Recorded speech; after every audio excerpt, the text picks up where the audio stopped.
వాక్య భాగము మత్తయి సువార్త 6వ అధ్యాయము 31 నుంచి 34 వచనాల వరకు చదువుకుందాం. కాబట్టి ఏమి తిందుమో, ఏమి త్రాగుదుమో, ఏమి ధరించుకుందుమో అని చింతింపకుడి. అన్యజనులు వీటన్నిటి విషయమో విచారించరు. ఇవన్నీ మీకు కావాలనని మీ పరలోకపు తండ్రికి తెలియను. కాబట్టి మీరు ఆయన రాజ్యమును నీతిని మొదట వెదుకుడి, అప్పుడు అవన్నీ మీకు అనుగ్రహింపబడును. రేపటిని గూర్చి చింతింపకుడి, రేపటి దినము దాని సంగతులను గూర్చి చింతించును. ఏ నాటి కీడు ఆ నాటికి చాలును. దేవుడు తన పరిశుద్ధ వాక్యం దీవించును గాక. మన ప్రభువైన యేసుక్రీస్తు నామములో మీ అందరికీ వందనాలు, ఉదయకాలపు శుభాలు తెలియజేస్తున్నాను. దేవుని యొక్క మహాకృపను బట్టి మరి దేవుడు అందరిని కూడా సజీవులుగా ఉంచి ఈ ఉదయకాల సమయంలో ఈ విధంగా గూగుల్ మీట్ ద్వారా కలుసుకొని మరి దేవుని వాక్యాన్ని ధ్యానించే భాగ్యము దేవుడు మనకిచ్చాడు. చిన్న ప్రార్థన చేసుకొని మనము వాక్యాన్ని ధ్యానం చేసుకుందాం. మహాగణుడా, మహోన్నతుడా, పరిశుద్ధుడా, నిత్య నివాసి, నిన్న నేడు నిరంతరము ఏకరీతిగున్న మా ప్రియ పరలోకపు తండ్రి, ఈ బంగారు పదములకు స్తోత్రములు నాయనా. తండ్రి, ఈ యొక్క ఉదయకాల సమయంలో నిద్ర లేచిన వెంటనే మొదటి గడియ మీతో గడిపే భాగ్యము మీరు మాకిచ్చారు తండ్రి. ఈ భాగ్యము అందరికీ లేదు నాయనా. తండ్రి, మీరు మాకిచ్చినందుకు మీకు స్తోత్రములు తండ్రి. మా కుటుంబాలను జ్ఞాపకం చేసుకొని మా కుటుంబాలను మీరు దీవించండి. మా లోటుపాట్లు మీరు మాకు తెలియచేయండి. మీకు స్తోత్రములు తండ్రి. ఇంకా రాబోయేటువంటి రోజుల్లో ప్రభువా నాయన ఈ యొక్క యునైటెడ్ క్రిస్టియన్ యూత్ పరిచర్యను మీరు దీవించండి. మీకు స్తోత్రములు నాయన. ఈ యొక్క ఉదయకాల సమయంలో నాయన నన్ను మీరు మీ బోరగా వాడుకొని తండ్రి, వింటున్న ప్రతి ఒక్కరినైనా శ్రద్ధ కలిగి వినడానికి వారికి మంచి జ్ఞానము, మంచి మనస్సు, మెలకువ మీరు దయచేయండి ప్రభువా. నన్ను కూడా మీ సిలువ చాటున మరుగుపరచండి. నా బలహీనతను బలంగా మార్చి క్షేమాన్నిచ్చి తండ్రి నాయన తండ్రి మీరే ప్రభువా వారితో వాక్యం ద్వారా మాట్లాడమని నాయన ఎటువంటి పాత్రగా మేము వాడబడుతున్నామో తండ్రి ఈరోజు మేము నేర్చుకోబోతుండగా నాయన మీరు వాక్యం ద్వారా వారితో సూటిగా స్పష్టంగా మాట్లాడమని మీ నామానికి మహిమ తెచ్చుకోమని యేసుక్రీస్తు నామంలో అడిగి వేడుకుంటున్నాను తండ్రి. ఆమెన్.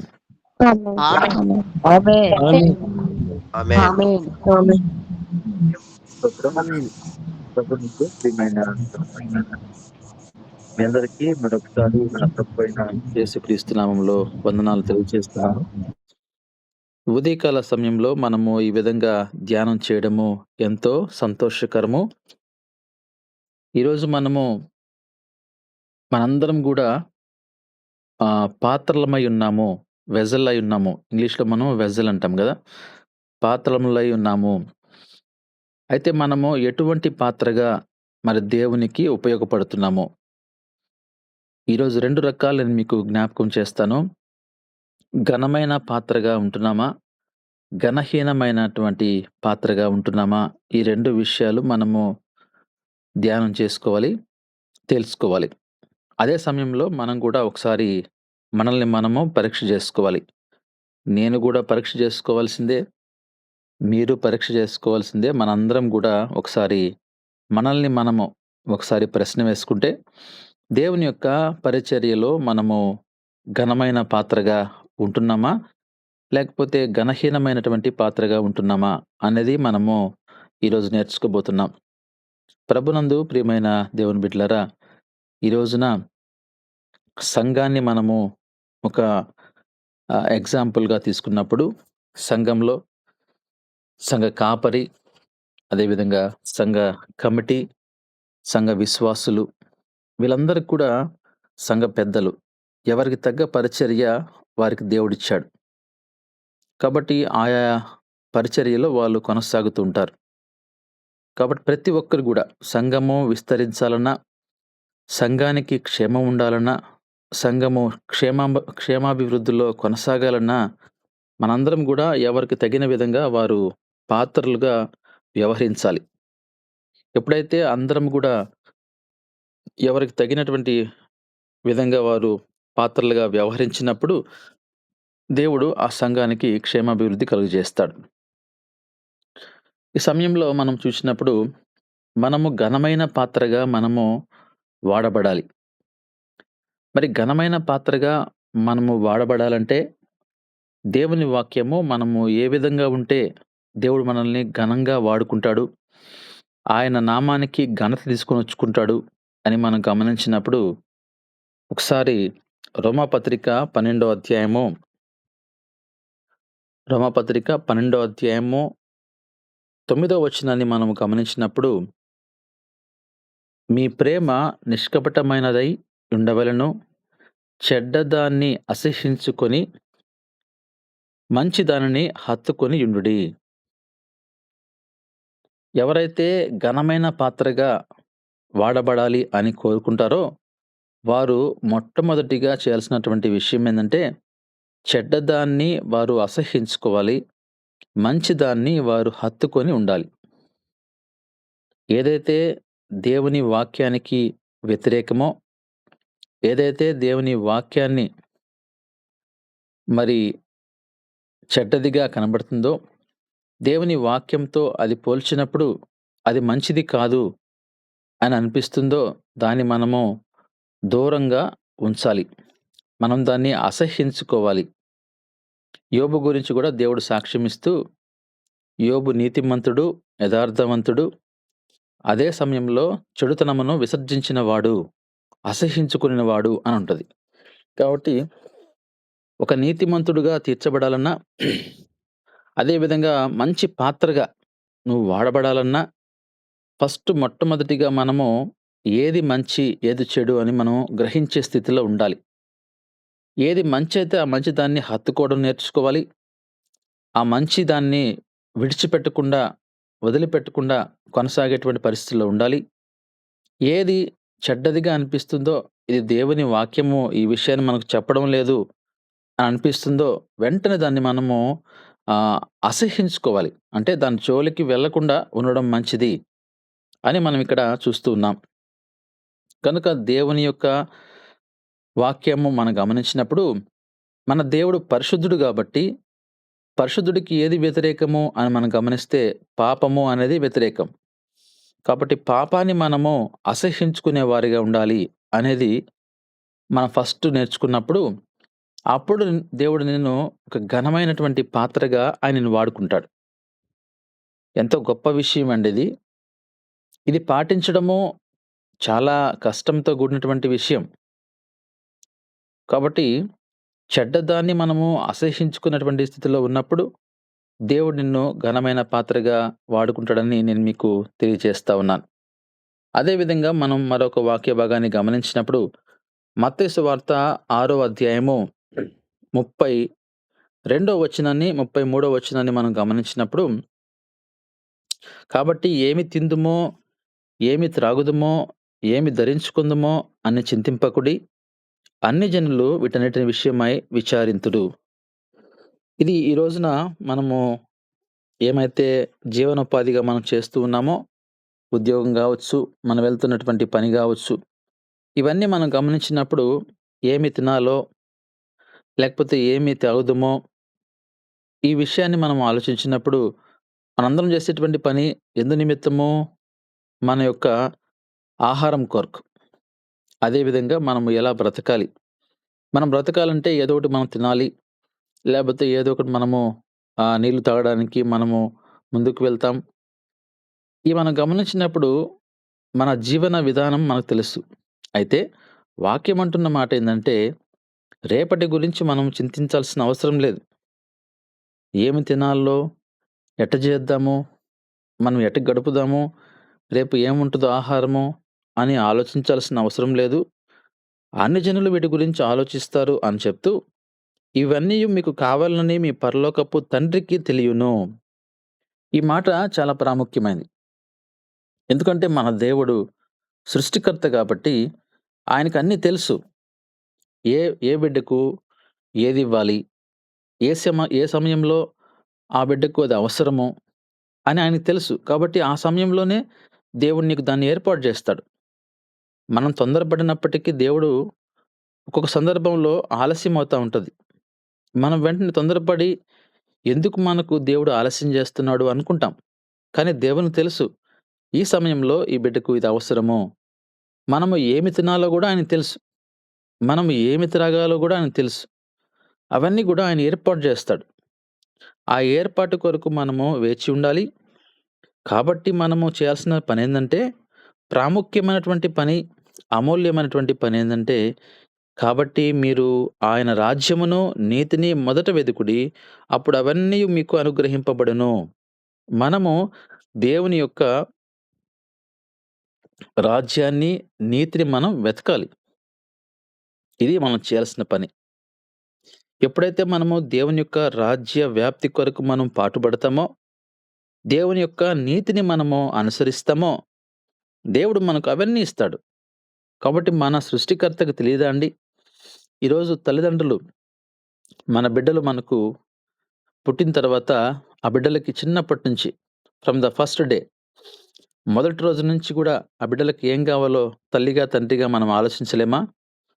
మనం ఏం కావాలో వాళ్ళకి తీసివ్వడం లేదా? పుట్టిన వెంటనే మనం వెంటనే ఎళ్లి సైకిల్ కొనుక్కొనొచ్చి ఆ బిడ్డకి ఇస్తామా? ఆ బిడ్డ ఆ సైకిల్ తొక్కే వయసు కాదు. కాబట్టి ఆ పాపకి లేపోతే ఆ బాబుకి పుట్టిన వెంటనే ఏమవసరమో ఆ ఫుడ్‌ని మనం ఏర్పాటు జేస్తాం. కాబట్టి ఈ లోక సంబంధంగా మనం ఆ కుటుంబాన్ని ఒకసారి గమనించినప్పుడు, మరి పరలోకమందున్న తండ్రి మనందరికి ఏమవసరమో ఆయన తెలుసు గదా! అందుకే మనం చింతించాల్సిన అవసరం లేదు. అలా చింతించినప్పుడు నీవు ఘనమైన పాత్రగా నీవు వాడబడవు అనే విషయాన్ని నేను మీకు తెలియజేస్తున్నాను. ఎప్పుడైతే ఈ లోక ఆశలని మనం పక్కన బెట్టి, మనము మొదటిగా దేవుని యొక్క నీతిని, రాజ్యాన్ని మనం వెతుకుతామో అంటే అర్థమేంటి? అన్నిటికంటే గూడా ప్రాముఖ్యతను దేవుని కొరకు మనము ఇస్తామో, అప్పుడు దేవుడు మనల్ని ఘనమైన పాత్రగా ఆయన వాడుకుంటాడు. ఈరోజు ఎందుకని అందరిని ఘనమైన పాత్రగా ఆయన వాడుకోడు? ఆయనకు తెలుసు మన గురించి. లోకంలో ఉన్న ప్రజలకు మన గురించి, మన అంతరంగం గురించి, మన ఆలోచనల గురించి లోకంలో ఉన్న ప్రజలకు తెలియకపోవచ్చేమో కానీ, దేవునికి సమస్తము తెలుసు గాబట్టి, ఆయన దానిని బట్టే ఘనమైనటువంటి పాత్రగా ఆయన ఒక సంఘంలో గావచ్చు, లేకపోతే సమాజంలో గావచ్చు, ఆయన వాడుకుంటూ ముందుకు వెళ్తూ ఉంటాడు. కనుక మనం ఎంత ఆశపడినప్పటికీ మనము మనల్ని దేవుడు ఎందుకు వెనకాలుంచుతాడు? అంటే దేవుడికి ఎక్కడో ఏదో నచ్చలేదు. ఆ విషయాన్ని మనం గమనించలేము. అది గమనించలేము గాబట్టే ఈరోజు ఘనమైన పాత్రగా మనం వాడబడలేకపోతున్నాం. ఈరోజు మనం ఆలోచించినప్పుడు అన్నిటికంటే గూడా నీవు దేవునికి ప్రాముఖ్యతనిస్తున్నావా? మనం తీసుకుంటున్న ఆహారం విషయంలో ఎగ్జాంపుల్ చెప్తూ, నువ్వు ఆహారం కొరకు చింతపడుతూ, ఏంది ఎలా చేద్దాం అని నువ్వు తాపత్రయపడుతున్నట్లయితే, నువ్వు దేవుని యొక్క రాజ్యాన్ని, నీతిని నువ్వు వెతకలేవు. ప్రభునందు ప్రియమైన దేవుని బిడ్డలారా, ఈ విషయాన్ని మనం జాగ్రత్తగా ఆలోచించినప్పుడు, మనిషి జీవించాలంటే తిండి అవసరం. కానీ దేవుడు అందుకోసమే ఆ ఆహారంతోనే ఆయన పలుస్తున్నాడు. నీకు ఏది అవసరమో దానికంటే గూడా మొట్టమొదటగా నువ్వు దేవునికి ప్రాముఖ్యతనివ్వు. దేవుడు నీకు కావలసిన ఆహారం ఆయన ఏర్పాటు చేస్తాడు అని ఆయన గొప్పగా ఆయన మనకు బోధిస్తున్నాడు. మరొక వాక్య భాగాన్ని మనం గమనించినప్పుడు సామెతల గ్రంథము 28వ అధ్యాయంలో సామెతల గ్రంథము 28వ అధ్యాయం 13వ వచనాన్ని మనం చదువుకున్నట్లయితే, అతిక్రమములను దాచిపెట్టువాడు వర్ధిల్లడు. వాటిని ఒప్పుకొని విడిచిపెట్టువాడు కనికరము పొందును. ఈ వాక్య భాగాన్ని మనము అనేక సార్లు వింటూ ఉంటాం. మన సంఘ కాపరి ఈ వాక్యాన్ని, మన సేవకులు ఈ వాక్యాన్ని మనకు బోధించి వివరిస్తూ ఉంటారు. అయితే ఈ పనిని, ఈ యొక్క వాక్యాన్ని వింటూ ఉంటాం కానీ, మనము దాన్ని ఇంప్లిమెంట్ చేయలేం. దాన్ని అమల్లోకి తీసుకొని రావాలి. అతిక్రమాలను మనము దాచిపెట్టకూడదు. మనము ఏదైతే మనము అతిక్రమము అనగా దేవుని వాక్యానికి వ్యతిరేకమైనటువంటిది, అది దేవునికి ఇష్టము కానిది, అది క్రమమైనది కాదు. వాటిని దాచిపెట్టేస్తే ఎలా? అలా దాచిపెడితే నువ్వు వర్ధిల్లవు. ఈరోజు నీ కుటుంబ జీవితంలో వర్ధిల్లుట లేదు. వర్ధిల్లడం కనబడడం లేదు. దినదిన అభివృద్ధి లేదు. డెవలప్‌మెంట్ లేదు. బ్లెస్సింగ్ లేదు. ఎందుకని అతిక్రమాలను దాచిపెడుతున్నావు. దేవుని వాక్యం అంటున్న మాట, నువ్వు అతిక్రమాలను దాచిపెడుతున్నావు. మనుషుల ముందు దాచిపెడుతున్నావు. దేవుని ముందు దాచిపెడుతున్నావు. అలా దాచిపెడితే నువ్వెలా వర్ధిల్లుతావు? దేవుని వాక్యం స్పష్టంగా చెప్తున్న మాట నువ్వు వర్ధిల్లవు. నువ్వు వర్ధిల్లాలంటే వాటిని దాచిపెట్టకూడదు. వాటిని ఒప్పుకోవాలి దేవుని దగ్గర. నువ్వు మనుషుల దగ్గర వాటిని ఒప్పుకోవాల్సిన అవసరం లేదు. ఎవ్వరి దగ్గర గూడా నువ్వు ఆ విషయాలను చెప్పాల్సిన అవసరం లేదు. దేవుని వాక్యానికి వ్యతిరేకమైనవి ఒకవేళ నువ్వు చేసుంటే, ఆ అతిక్రమాలన్నిటిని గూడా నువ్వు ఎవ్వరి దగ్గర చెప్పాల్సిన అవసరం లేదు. ఎందుకంటే అందరూ గూడా అతిక్రమాలు చేసేవారే. అందరూ గూడా వాటిని కప్పుకునేవారే. తప్పులున్నవారు తమ తప్పులెరుగరు అనేటువంటి మాట ఒక కవి రాశాడు. అది ఊరికనే రాయలేదు. కాబట్టి మనము మన యొక్క పొరపాట్లు మనం తెలుసుకోలేం.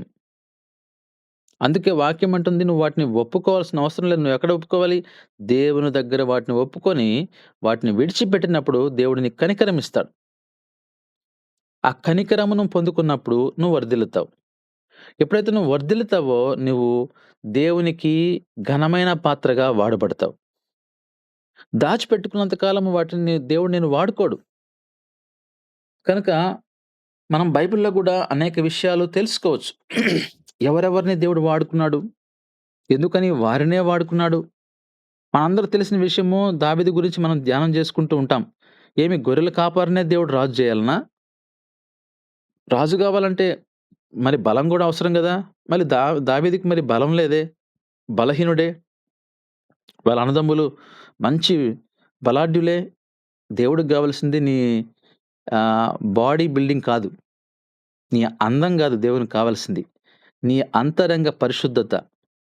నీ అంతరంగంలో ఉన్నటువంటి మంచితనము.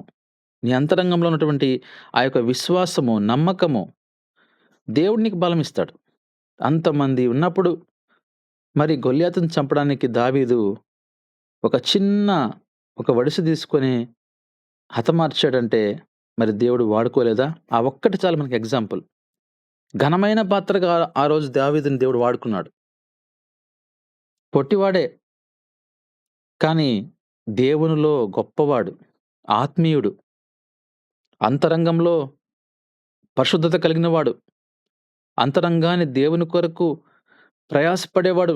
ఆయన నీతిని, రాజ్యాన్ని వెతికేవాడు. అలాంటి మరి వాడిని దేవుడు వాడుకున్నాడు. నోవాహు ఎంతమందిని దేవుడు హతమారుస్తున్న సమయంలో నోవాహు కుటుంబాన్ని ఎందుకు ఎన్నుకున్నాడు? నోవాహు గొప్పవాడు. వాళ్ళ కుటుంబము దేవునికి నచ్చిన విధంగా జీవిస్తుంది. అంతమంది జనములో మరి నోవాహును ఘనమైన పాత్రగా వాడుకోలేదా?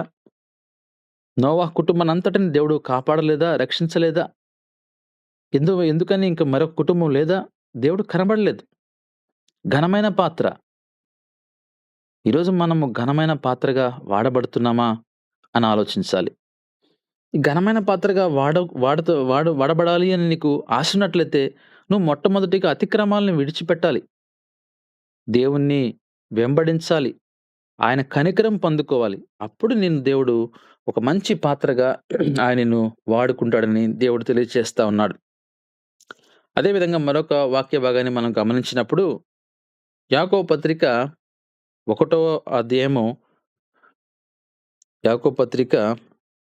1వ అధ్యాయము 2వ వచనం చదువుకున్నట్లయితే, నా సహోదరులారా, మీ విశ్వాసమునకు కలుగు పరీక్ష ఓర్పును పుట్టించునని ఎరిగి, మీరు నానా విధములైన శోధనల్లో పడునప్పుడు అది మహానందమని ఎంచుకొనుడి. ఎట్లా అండి మనకిది సాధ్యం? ఆయన అంటున్నాడు, నీవు విశ్వాసమునకు కలుగు పరీక్ష. నువ్వు నిజంగా విశ్వాసివా కాదా? నీలో విశ్వాసం ఎంత మాత్రం ఉంది అనడానికి ఒక పరీక్ష.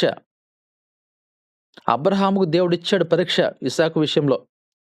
నేనే మరి కుమారుడిని నీకిచ్చాను గదా! తిరిగి మళ్ళీ నాకు ఇవ్వమంటే మరి అబ్రహాం ఇస్తాడా లేదా? అబ్రహాం విశ్వాసం ఎలాంటిది? అసాధ్యమైనది నేను సాధ్యం చేశానే. మళ్ళీ అంత గొప్ప అసాధ్యమైనది నేను సాధ్యం చేస్తే తిరిగి మళ్ళీ నాకివ్వడానికి ఏమంటాడో? ఆ పరీక్షలో ఓర్పు అబ్రహాముకుంది. అబ్రహాముకి ఆ ఓర్పు ఉంది కాబట్టి ఇస్సాకును దేవుడు దీవించాడు. అబ్రహామును దేవుడు దీవించాడు. నానా విధమైన శోధనలు మనకు పడినప్పుడు అది మహానందమని మనం ఎంచుకోవాలి. అయ్యా, నాకు శోధనలు ఇచ్చావంటే నేను నీలో ఉన్నానయ్యా. ఈరోజు నాకు శోధనలు వస్తున్నాయంటే శోధకుడు నా మీద కన్నేశాడంటే నేను నీలో ఆత్మీయంగా ఉన్నాను గాబట్టే గదా! ఈరోజు సాతానుడు నా దగ్గరకొచ్చాడు. కానీ వాడిని జయించే శక్తి నాకివ్వు ప్రభువా అని ప్రార్థన చేసినప్పుడు దేవుడు శక్తి ఇస్తాడు. సేవా పరిచర్యలో ఎన్నో ఆటంకాలు. నేను గూడా నా జీవితంలో ఈ సేవను ప్రారంభించినప్పుడు ఎన్నో ఆటంకాలు, ఎన్నో శోధనలు అటు కుటుంబంలో, అటు సమాజంలో నుంచి వచ్చినప్పుడు వాటిని జయించే శక్తి కొరకు నేను దేవుడిని అడిగాను. అయ్యా నాకు శక్తి కావాలి ప్రభువా! నా శక్తి సరిపోదు. నీ శక్తి కావాలి అన్నప్పుడు దేవుడు శక్తి ఇస్తాడు. ఎన్నో అవమానాలు, ఎన్నో అడ్డంకులు, ఎన్నో ఆటంకాలు. నిన్నటి దినాన నేను మరి పాల్కర్ నగర్ పాస్టర్ గారి యొక్క కుటుంబంలో చందు, ఆ బాబు యొక్క వాళ్ళ పాప పుట్టినరోజు ఫంక్షన్‌కెళ్ళినప్పుడు ఆ బాబు చెప్తున్న మాట, నేను బైబిల్ పట్టుకోక ముందు ఇష్టానుసారంగా తిరిగినప్పుడు ఎవరు నన్ను ఏమనలేదు. ఎవరు నన్ను పట్టించుకోలేదు. నేను బైబిల్ పట్టుకొని తిరిగిన తర్వాత అందరూ నన్ను విమర్శించారు. అప్పటిదాకా నేను చెడ్డ పనులు చేసి తిరుగుతున్నాను. ఆ రోజు నన్ను ఎవరు గూడా "ఏమిరా ఇలా తిరుగుతున్నావు" అని అనలేదు. నేను బైబిల్ పట్టుకున్న తర్వాత నా గురించి విమర్శలు ఎక్కువైపోయినాయి. చూసారా? గమనించారా ఆ విషయాన్ని? మనము మనకొచ్చినప్పుడు మనం దాన్ని ఆనందంగా మనము దాన్ని స్వీకరించాలి. అందుకే మనం చూసినప్పుడు మీరు నానా విధములైన శోధనలో పడినప్పుడు అది మహానందమని ఎంచుకొనుడి. మీరు సంపూర్ణులను అనునానంగులను ఏ విషయంలోనైనను కొదువలేని వారినై ఉండునట్లు ఓర్పు తన క్రియను కొనసాగించుకొనుడి. ఓర్పు ఉండాలి మనకు. ఆ ఓర్పు లేకపోతే ఈరోజు కష్టం. ఆ ఓర్పు అనేది చాలా అవసరం. కాబట్టి మనం ఓర్పు కోసం దేవుడిని అడగాలి. అయ్యా నాకు ఓర్పు దయచేయి. ఏంటి శోధనలు? ఇన్ని శోధనలొస్తున్నప్పుడు నేను ఎలా ఓర్చుకోవాలి? ఆ ఓర్పు నువ్వు నాకిస్తావా? మరణమే శరణ్యం కాదు. ఈరోజు మరణానికెళ్ళిపోతున్నారు చాలామంది ఓర్పు లేక. అప్పులు చేసేది వాళ్ళే, పాపాలు చేసేది వాళ్ళే, విచ్చలవిడిగా తిరిగేది వాళ్ళే, త్రాగేది వాళ్ళే, ఇష్టానుసారంగా డబ్బులు ఖర్చు పెట్టేది వాళ్ళే, విలాసవంతంగా వాళ్ళ జీవితాన్ని గడిపేది వాళ్ళే. ఆఖరికి మళ్ళీ ఆ తప్పని తెలుసుకొని వెంటనే మరణానికి వెళ్ళిపోయేది వాళ్ళే. గమనించారా ఈ విషయాన్ని మీరు లోకంలో? ఎందుకిలా జరుగుతుంది? కాబట్టి ఏదైనా సరే మనమే చేసుకుంటున్నాం. మనం చేసుకుంటా దేవుని నిందిస్తే ఎలా? అందుకోసమే శోధనలొచ్చినప్పుడు వాటిని మహదానందమని నువ్వు భావించినప్పుడు దేవుడు నిన్ను ఘనమైన పాత్రగా వాడుకుంటాడు. మరి అబ్రహాము ఈ రోజుకి బైబిల్‌లో రాసుంది 100 సంవత్సరాలు గర్భము రావడానికి అవకాశం లేదు. ఉడికిపోయినటువంటి పరిస్థితుల్లో వయసులో ఉన్నప్పుడు దేవుడు మరి ఇస్సాకునివ్వలేదా? ఆలోచించండి. మనుషులకు అసాధ్యమేమో గాని దేవునికి సాధ్యము అనడానికి ఇది ఒక బలమైనటువంటి కారణం కాదా? అందుకోసమే దేవుడు అబ్రాహామును ఘనమైన పాత్రగా వాడుకొని, ఆ వయస్సును గూడా బైబిల్‌లో మెన్షన్ జేసి, దేవుడు ఇస్సాకునిచ్చి ఆయన నామాన్ని ఘనపరుచుకోలేదా? ఘనమైన పాత్రగా వాడుకోవాలంటే అందరూ గూడా వాడబడరండి. ఆలోచించాలి. ఎందుకు నేను వాడబడలేకపోతున్నాను అని అసూయ పడడం గాదు. ఎందుకు వాడబడలేకపోతున్నాననేది మనం ఆలోచించాలి. ప్రశ్న వేసుకోవాలి. దేవుడు మనల్ని ఘనమైన పాత్రగా ఆయన వాడుకుంటాడు. అది ఆయన చేతుల్లో ఉంది. మనుషుల చేతుల్లో ఏది కూడా లేదండి. దేవుడే మనల్ని ఘనమైన పాత్రగా వాడుకునేటువంటి దేవుడై ఉన్నాడు. మరొక వాక్య భాగం చూసినప్పుడు 27వ కీర్తన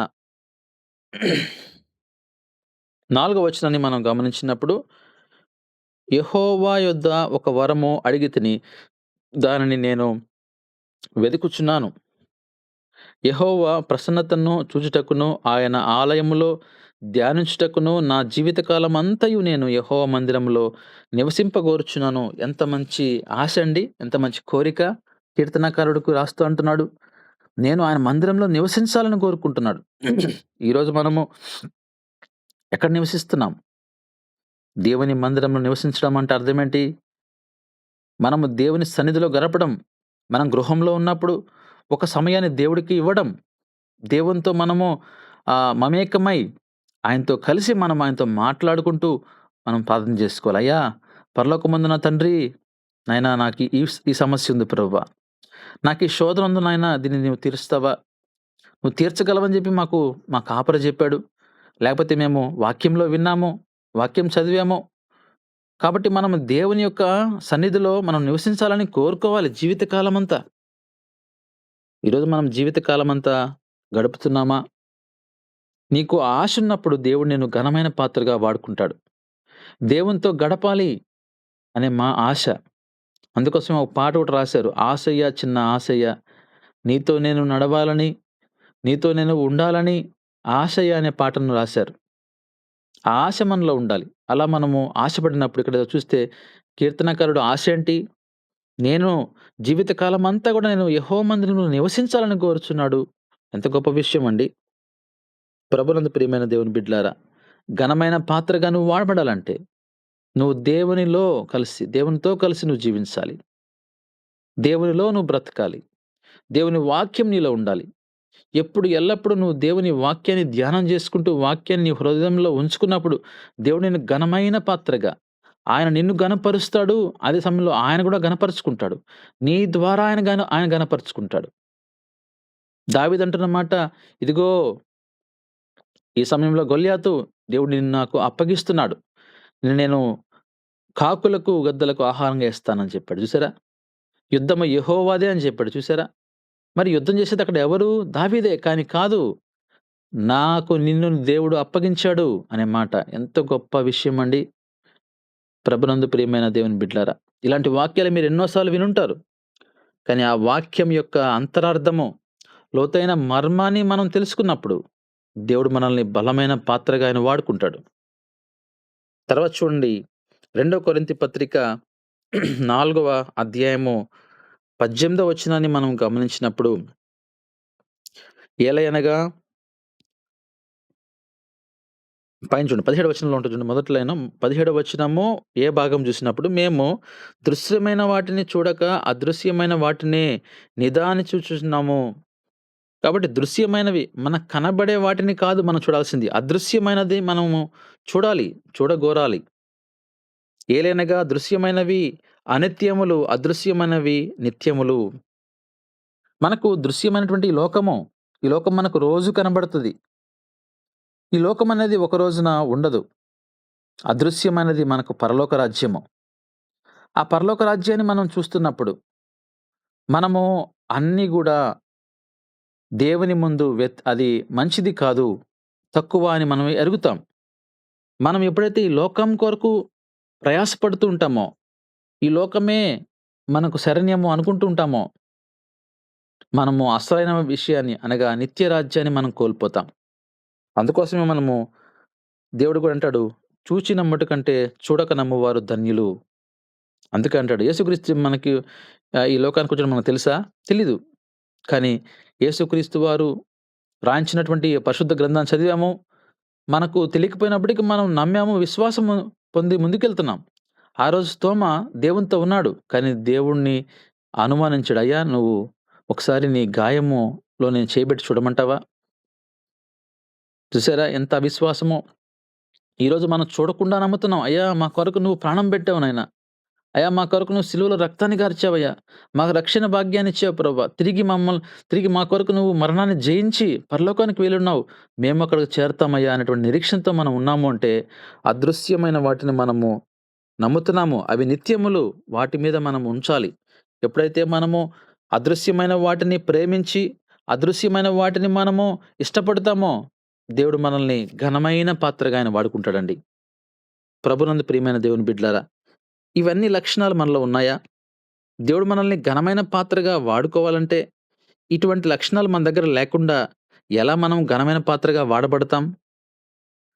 వాళ్ళెవరో ఘనమైన పాత్రగా వాడబడుతున్నారని అసూయపడ్డం, వాళ్ళ మీద మనము ఇబ్బంది పడ్డం కాదు గదా! మనం గూడా, అయ్యా, నన్ను గూడా నువ్వు వాడుకో ఘనమైన పాత్రగా. ఎందుకు మనము ఆలోచించలేకపోతున్నాం? కాబట్టి వాక్యం అంటుంది, ఘనమైన పాత్రగా వాడుకోవాలంటే ఎన్నో ఎగ్జాంపుల్స్ ఉన్నాయి. మరియమ్మ అనే దేవుడు ఎన్నుకున్నాడు. అటువంటి మరియమ్మలు ఆ ప్రాంతంలో మరొకరు లేరా? ఎందుకని మరి ఆ మరియమ్మనే? అదే మరియమ్మ పేర్లు బైబిల్‌లో దాదాపుగా 8 సార్లు మనం చూస్తామే. మరి ఆ మరియమ్మని దేవుడు ఎందుకు ఎన్నుకోలేదు? కన్యకైన మరియమ్మని ఎందుకు అనుకున్నాడు? ఎందుకని కన్యక అని సంబోధించాడు? దేవుడికి కావాల్సింది, ఆయన పరిశుద్ధుడు కాబట్టి, పరిశుద్ధంగా ఆమె గర్భంలో నుంచి బయటికి రావాలంటే పరిశుద్ధమైనటువంటి గర్భం కావాలి.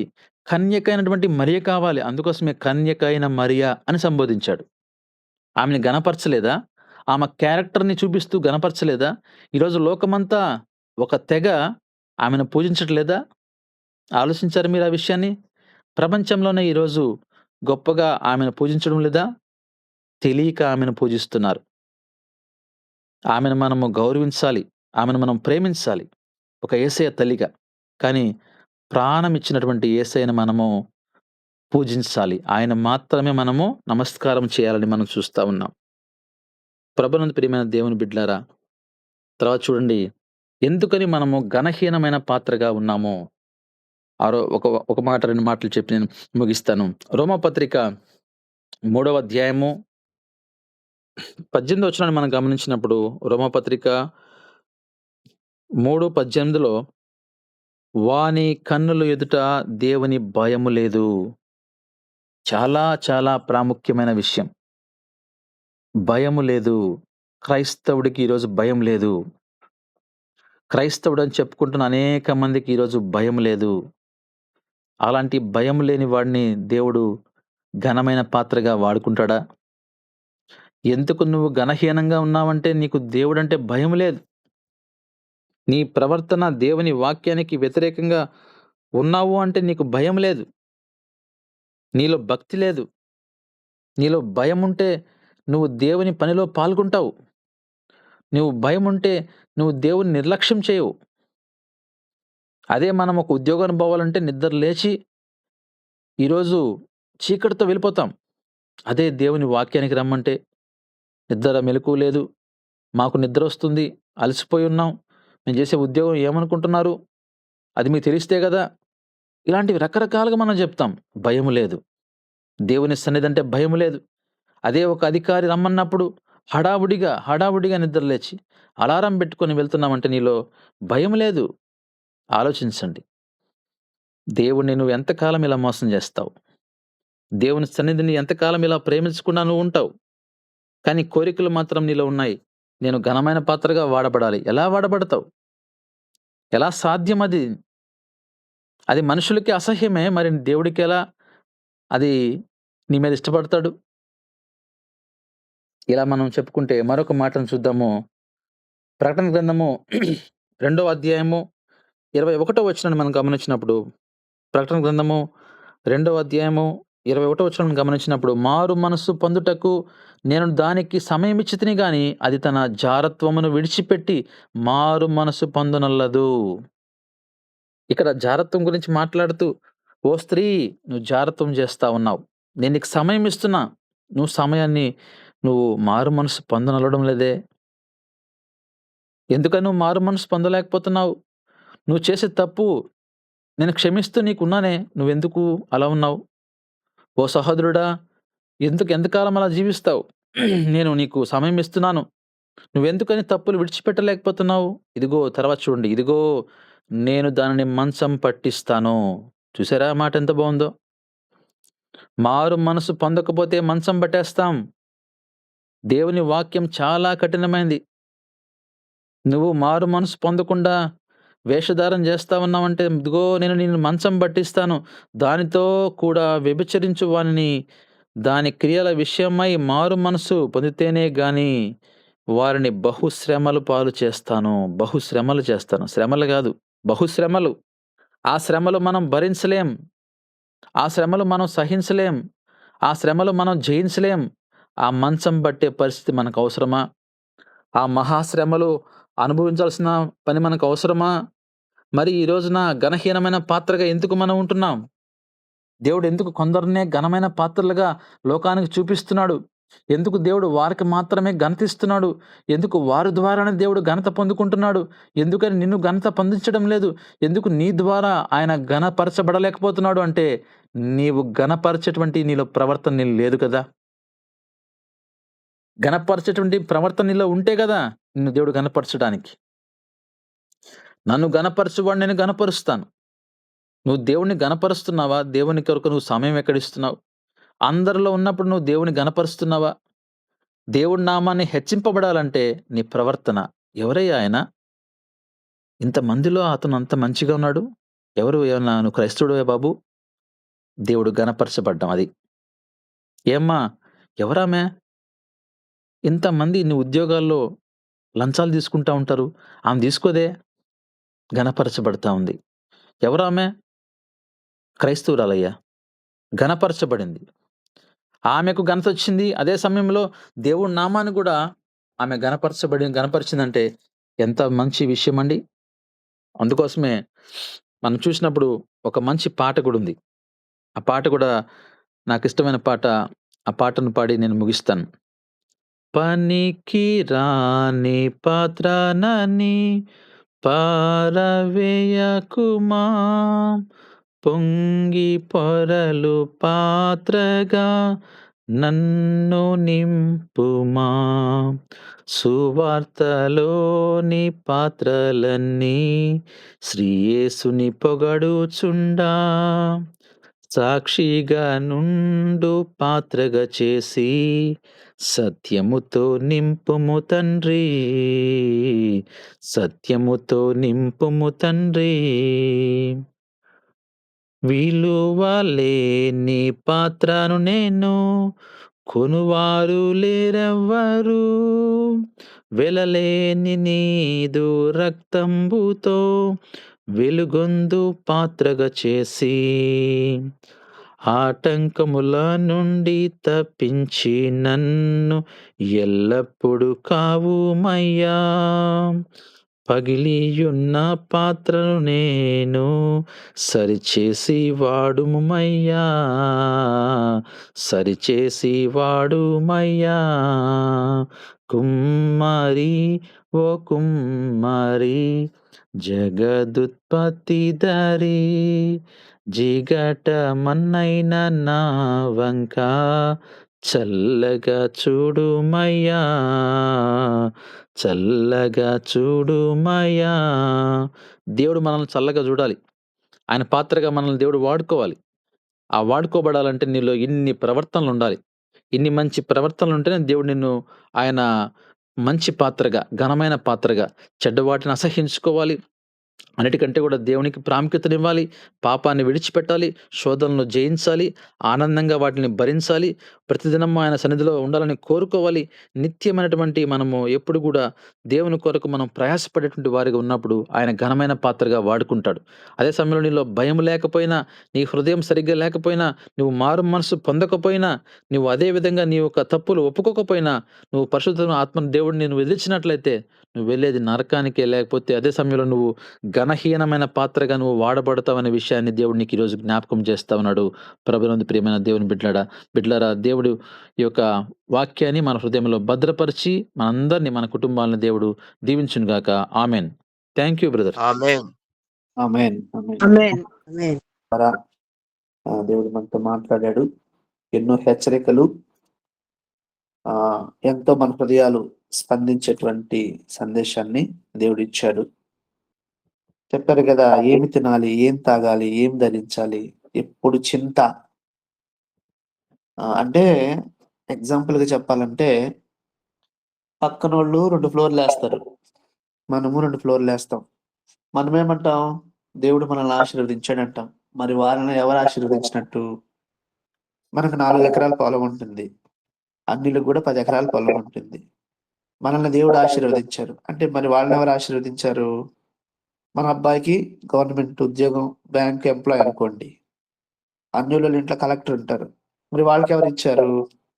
మనము వాక్యాన్ని చాలా జాగ్రత్తగా అర్థం చేసుకోవాలి. అంటే అంటే దేవుని పిల్లలకి అన్యులకి చాలా తేడా ఉంటుంది. ఇప్పుడు చింతించకండి అంటే పని చేయొద్దని కాదు. చాలా మంది క్రైస్తవులు పనిచేయరు. పని చేయొద్దని కాదు, పని చేయాలి, బాధ్యత తీసుకోవాలి. ఇప్పుడు ఒక రైతు ఉన్నాడండి, విత్తనాలు వేయడం బాధ్యత, కానీ వర్షం పడడం అనేది దేవుని చిత్తం. అది అన్యులు ఏం చేస్తారు?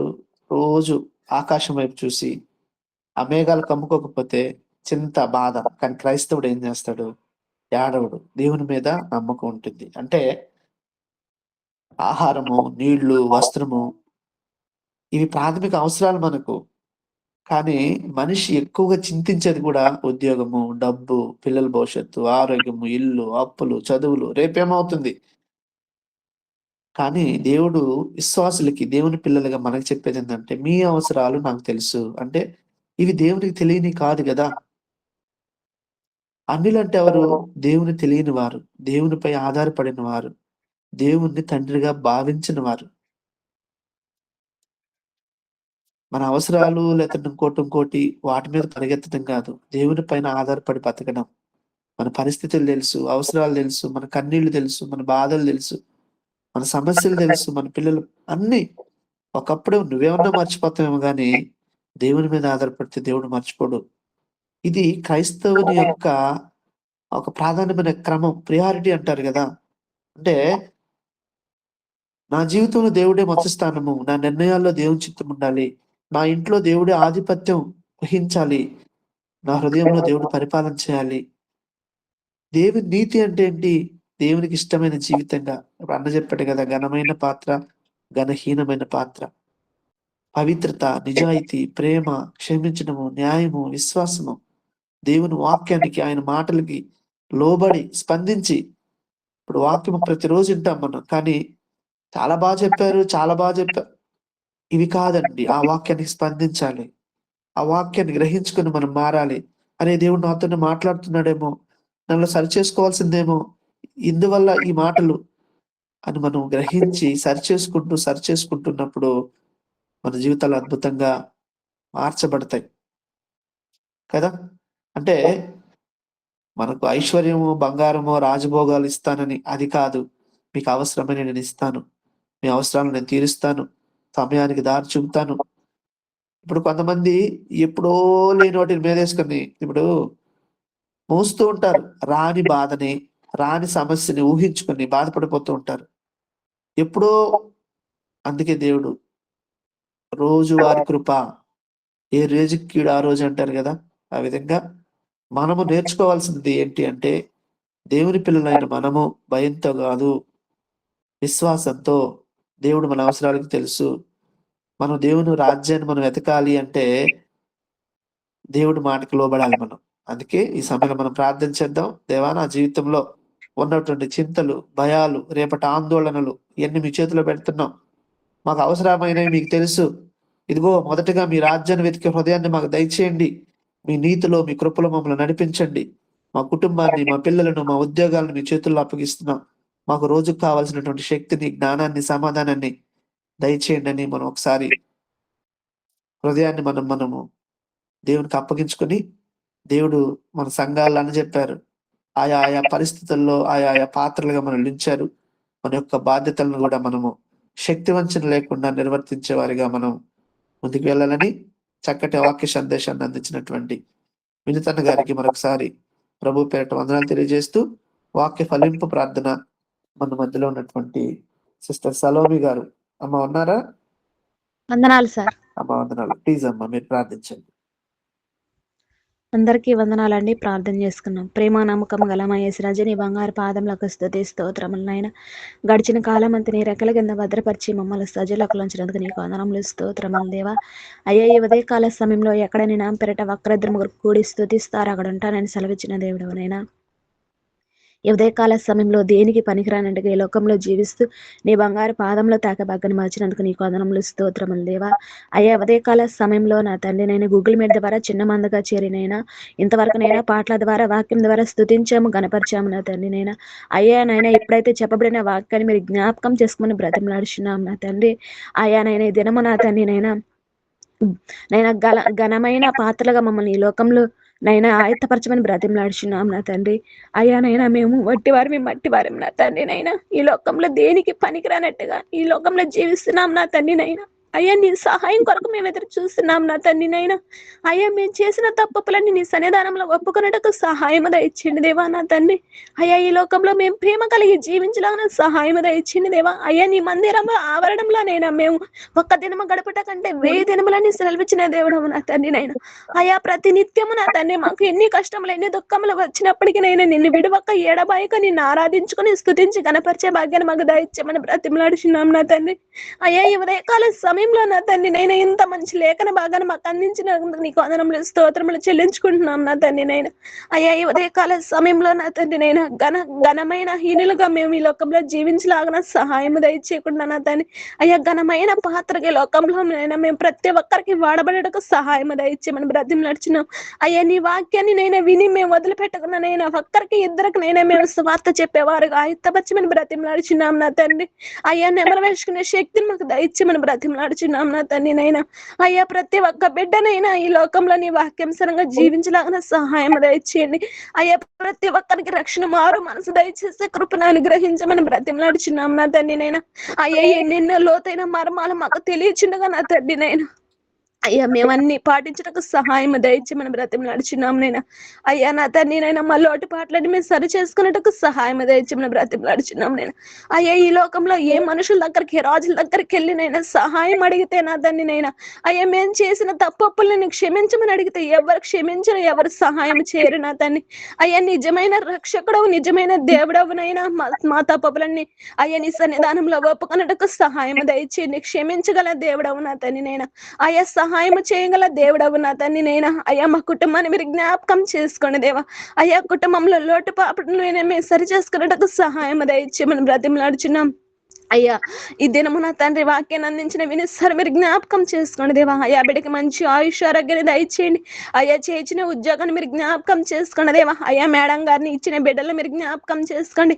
ఆ బిడ్డలకు నేనే తెలివి విజ్ఞానాన్ని మంచి ఆయుష్ ఆరోగ్యాలు దయచేయండి దేవా. అయ్యా ప్రతి నిత్యం అయ్యా కుటుంబం అంతా నీలో ఉండటకు సహాయం దయచేయమని చేరి కూడి వచ్చిన ప్రతి ఒక్కరిని మీరు జ్ఞాపకం చేసుకోండి దేవా.